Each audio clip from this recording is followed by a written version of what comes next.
I just got back from spending 2 weeks in Thailand and Hong Kong, totally expecting to have gained a few pounds and be a little less in shape. Instead, I got leaner and stronger during my second extended honeymoon, without dieting or intense daily workouts. How did I do it? Well, it wasn't actually on purpose. I was not trying to watch what I ate or work out nearly as much as I do at home. My wife and I were simply enjoying ourselves, immersing ourselves in the culture, and exploring the country. But the way we did it resulted in this unexpected outcome. And I'm going to explain why this happened and how you can take some of the lessons I was lucky enough to learn and apply them to your life. Thailand is a country with a rich culture and probably the nicest people you will ever meet. We started our trip in Bangkok, where Michelin star restaurants consisting of food carts on the sidewalk lined the streets. And suffice it to say, they earned those Michelin stars. We walked around the city and went on a food tour on the first night before getting some sleep and starting the next day, visiting the temples in Thailand. We got to immerse ourselves in the culture and got Thai massages, making sure to hydrate frequently as the weather was incredibly humid and over 100 degrees Fahrenheit. We racked up 35,000 steps that day, so the desserts we ate were well earned. The next day we toured the river market and train market. Again, a ton of walking with the occasional opportunity to sit on the train or in a boat for some unique experiences. I've never seen someone cooking chicken on a grill in a small canoe before. We got over 20,000 steps that day. The last day we again explored the city, went to several gigantic malls, mostly for the air conditioning, and ate McDonald's, which has a menu unlike those in the US. We got about 27,000 steps that day. Then we flew to Phuket. Here we rented a car because we wanted to explore the more local cultural spots rather than the tourist traps where our hotel was. Driving on the other side of the road took a lot of getting used to. Over the next few days, we went on several hikes to waterfalls that weren't there because Thailand was experiencing a prolonged dry season. The most difficult hike was to the Big Buddha, which was at the highest part of a mountain.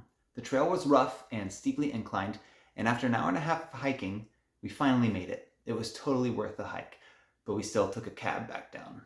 Over these days, we ate at several restaurants and cafes, often ordering sugary drinks and rice-heavy dishes. Looking back, the meals we had were a little smaller than you would get in the US, but since we had nothing to compare it to over there, it seemed like a normal-sized meal to us. We also frequented the local 7-Eleven. If you ever visit Thailand, make sure you check out their 7-Elevens.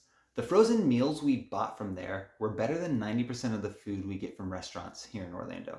We averaged 25,000 steps over those few days, then we were off to Hong Kong. We walked all over this gigantic city, using public transport as frequently as possible, but still racking up nearly 30,000 steps a day, 32,000 on the day we went to Disney.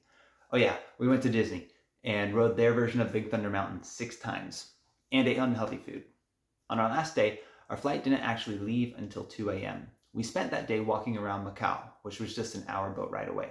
We got to see 2 giant pandas who were hamming it up for the small crowd of people watching them, as well as a red panda and several kinds of monkeys. We made sure to get a ton of walking in before our 24-hour trip back to Orlando. At this point, you may have figured out why I returned home leaner and stronger. The daily activity we got from walking and hiking was very high, and the meals we ate were nutritious and smaller than we are used to, even though they still filled us up to a comfortable level. We ordered sugary drinks at nearly every meal and often on the streets, as boba tea shops could be found on every block wherever we went. And we often weren't even thinking about being hungry or needing food. We were so busy exploring the country that we would go half the day without eating a meal. That explains why I became leaner. But what about stronger? I was really only able to fit 3 or 4 strength training sessions into the 13 or so days we were there. For context, at home I strength train 5 to 6 days a week and practice Kung Fu 3 times a week. So why did I feel stronger after working out less? Here's what I suspect is happening. In reality, my training volume at home is really high, which I can typically recover from pretty well. I was reaching a peak in my training around the time we left, and my body was ready to rest, recover, and build muscle. Normally, I wouldn't rest voluntarily and would just keep going on with my weekly routine, getting continuously exhausted until I was so fatigued I literally couldn't get off the couch. We were so busy while we were out of the country that I didn't have time to train as much as normal, but I could walk all day just fine. So I was forced to get the active rest that I needed, which gave my body time to recover and get back to strength training fully replenished. An added benefit of the constant movement with infrequent and short sitting breaks was that my hips hardly bothered me at all, despite neglecting the therapeutic exercises I know help me at home.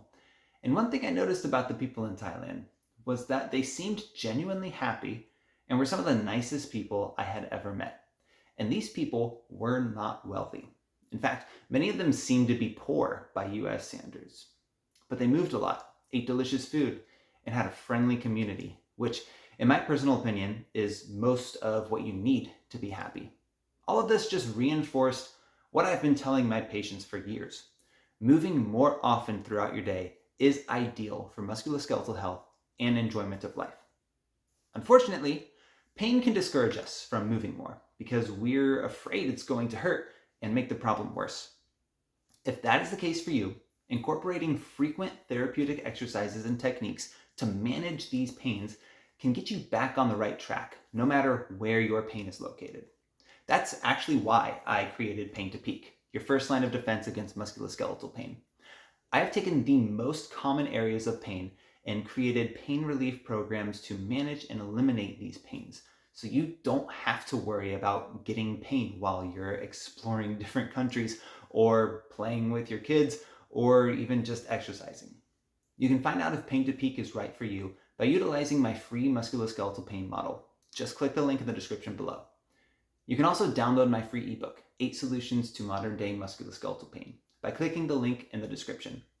I hope this video provided you with some helpful information that you can incorporate into your daily life.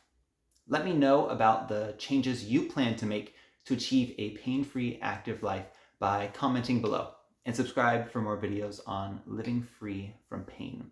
Thanks for watching.